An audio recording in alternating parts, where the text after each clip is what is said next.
ارے بس یار تنگ آ گیا ہوں میں ان چیزوں سے. سال کے شروع ہوتے ہی ساری کتابیں شروع ہوں گی اور ساری کتابوں میں صرف اسی بات پر بحث ہوگی کہ مصنف نے الحمدللہ اور بسم اللہ سے کتاب کا آغاز کیوں کیا. اور تو اور یہ صرف ایک سال کی بات نہیں ہے، اول سے لے کر دورے تک وہی اعتراضات اور وہی جوابات ہوں گے.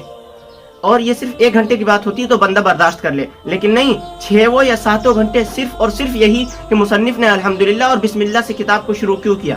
ابے کر دیا شروع، ہو گئی غلطی، آگے تو بڑھ. لیکن نہیں، جب تک بچوں کا دماغ پک نہ جائے یا 1-2 ہفتے نکل نہ جائے تب تک یہ بات ختم ہونے والی نہیں ہے. اس کے بعد نحو کی بات کریں تو اس کا کوئی قاعدہ کلیہ نہیں ہے. ایک قاعدہ بیان کریں گے، اس کے خلاف کوئی مثال لا کے دو تو کہیں گے یہ شاذ ہے.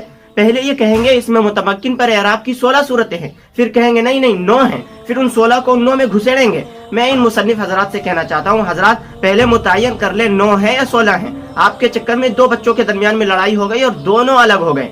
یہ لوگ نہ پہلے کہتے ہیں ثلاثی مجرد کے 8 باب ہیں، پھر ان کو گھس پٹ کے یاد کر لو، پھر کہیں گے نہیں 6 باب ہیں، 2 تو شاذ تھے. شاذ تھا تو وہیں بتا دیتے، یاد کروانے اور لکھنے کی کیا ضرورت.